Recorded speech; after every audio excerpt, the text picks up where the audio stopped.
होली के रंग में रंगाई जाई तू राधा, जमुना के तीरे तनी आई जाई तू राधा, जमुना के तीरे।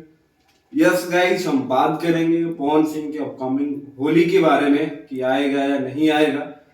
और भोजपुरी में से लाखों सिंगर हैं और हर साल हमको लगता है कि लाखों गाने आते हैं, लेकिन जब तक पवन सिंह का होली ना आए, होली जो है फीका फीका रहता है, अधूरा सा लगता है।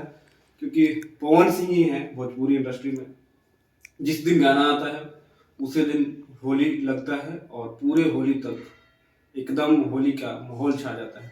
क्योंकि तमाम सिंगरों ने, भोजपुरी के जितने भी बड़े बड़े सिंगर थे, चाहे वो कोई भी हो, सबका गाना आ चुका है। एक नहीं, दो दो, तीन तीन, चार चार गाना आ चुका है, लेकिन अभी वो माहौल क्रिएट नहीं हो पाया।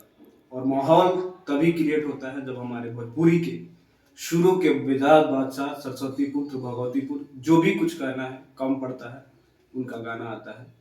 तो इन्हीं अटकलों के बीच उनका एक सोशल मीडिया पे तस्वीर वायरल हो गया है। गाने की शूटिंग जोरों शोरों से चल रही है और पवन सिंह बहुत ज्यादा व्यस्तता होने के कारण उम्मीद नहीं था कि साल होली आएगा, बट लग रहा है कि अब होली का गाना आएगा। क्योंकि आसनसोल से जब से उनका नॉमिनेशन का अनाउंसमेंट हुआ था, सोशल मीडिया पे आप देख रहे होंगे, केवल पवन सिंह चर्चाएं हो रही थी, क्योंकि उन्होंने वहां से चुनाव लड़ने से मना कर दिया था। लेकिन अब क्लियर टू कट हो गया है कि चुनाव वहां से नहीं लड़ेंगे और होली का गाना भी आएगा। तो आप लोग कितना एक्साइटेड हैं और कितना इंतजार की जो घड़ी है आप लोगों के लिए कैसे बीत रही है, कमेंट करके जरूर बताना। बाकी मिलते हैं अगले वीडियो में, तब तक अपने भाई को दो इजाजत। नमस्कार।